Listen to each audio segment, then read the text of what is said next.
जय श्री श्याम दोस्तों। आपके दोस्त का नाम राजेश सिंह परिहार। जैसे कि आप सभी जानते हैं कि हम डेली बेस पे एक्से यूएसडी, बीटीसी, ईटीएच, एक्सएजी और निफ्टी इन सारी चीज़ों का डेली बेस पे एनालिसिस करते हैं। और ये एनालिसिस सिर्फ और सिर्फ एजुकेशनल पर्पज से होता है। इसीलिए डिस्क्लेमर हमेशा याद रखिए, सब्जेक्ट टू मार्केट रिस्क। तो चलिए दोस्तों, आज की शुरुआत करने से पहले 26 फरवरी यानी कि कल मार्केट में क्या हुआ था ये देख लेते हैं। दोस्तों, बिटकॉइन के अंदर हमने जो पॉइंट दिए थे उस पॉइंट से लगभग 1020 मार्केट हाई चला और 1315 लो चला। कुल मिला के $2335 की मूवमेंट हुई है। अगर उसको हम आईएनआर में कैलकुलेट करते हैं तो 2,10,150 रुपये की मूवमेंट कल बिटकॉइन में देखी गई है। उसी तरह इथेरियम की अगर बात करते हैं तो हाई में $48 की मूवमेंट हुई है, लो में $59 की मूवमेंट हुई। कुल मिला के $107 की मूवमेंट हुई है, यानी आईएनआर में 9,630 रुपये की मूवमेंट देखी गई है। बात करते हैं सिल्वर की। सिल्वर में हाई में कोई मूवमेंट नहीं है, लो में $2 की मूवमेंट हुई है, यानी कुल मिला के 180 रुपये की मूवमेंट देखी गई है। बात करते हैं गोल्ड में, तो हमारे पॉइंट से $39 की मूवमेंट हाई में हुई है और $36 की मूवमेंट लो में हुई है।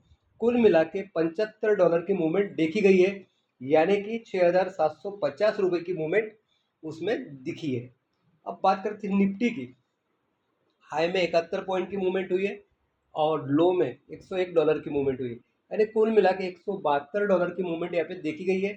यानी आईएनआर में 15,480 रुपये की मूवमेंट यहाँ पे देखी गई है।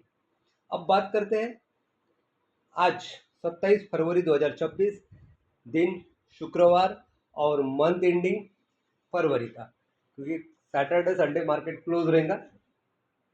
बिटकॉइन का 67,550 का पॉइंट आया हुआ है, इथेरियम का 2027 का पॉइंट आया हुआ है, सिल्वर का 87 का पॉइंट आया हुआ है, गोल्ड का 5,178 का पॉइंट आया हुआ है और निफ्टी का 25,492 का पॉइंट आया हुआ है।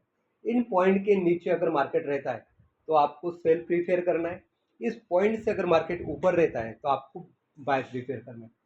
कंफ्यूजन, मार्केट बार बार इस पॉइंट पे आता है, बार बार इस पॉइंट को टेस्ट करता है, रिजेक्ट करता है। ये दिन में 2, 4, 5, 10 बार आता है। उसी समय आपको कुछ कैलकुलेशन है, उस कैलकुलेशन के ऊपर, जैसे कि टीपीएसएल है, उसके ऊपर ही आपको काम करना है। बात करते हैं फंडामेंटल की। शाम को 7 बजे यूएस में पीपीआई का डेटा आने वाला है जो हाई इम्पैक्टेड रहेगा और मार्केट का मूवमेंट शायद बदल सकता है शाम को 7 बजे से लेके 8 बजे के बीच में। उसके बाद में यूएसडी स्ट्रेंथ मीटर की अगर मैं बात करता हूँ तो यूएस डॉलर स्ट्रॉन्ग दिख रहा है 10% और वीक दिख रहा है 90%, यानी इसके जितने भी अपोजिट पेयर्स है ये ऊपर जाने के चांसेस है। बात करते हैं सेंटीमेंट की, तो यूएस डॉलर शॉर्ट में 38% दिख रहा है, लॉन्ग में 62% दिख रहा है एक्स यूएसडी के पेयर में, यानी यहाँ पे गोल्ड को नीचे जाने के चांसेस दिख रहे हैं। यानी यहाँ पे कंफ्यूजन है, एक बता रहा है ऊपर, दूसरा बता रहा है नीचे। तो आपको कंफ्यूज नहीं होना है, आपको जो पॉइंट दिए गए हैं उसी पॉइंट के ऊपर आपको टेस्ट करना है। जब भी मार्केट उस पॉइंट पे आता है एक छोटा सा एसएल लगा के टीपी को ट्रेल करना है।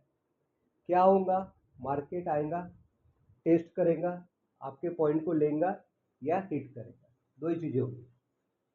So guys, thank you so much, have a nice day.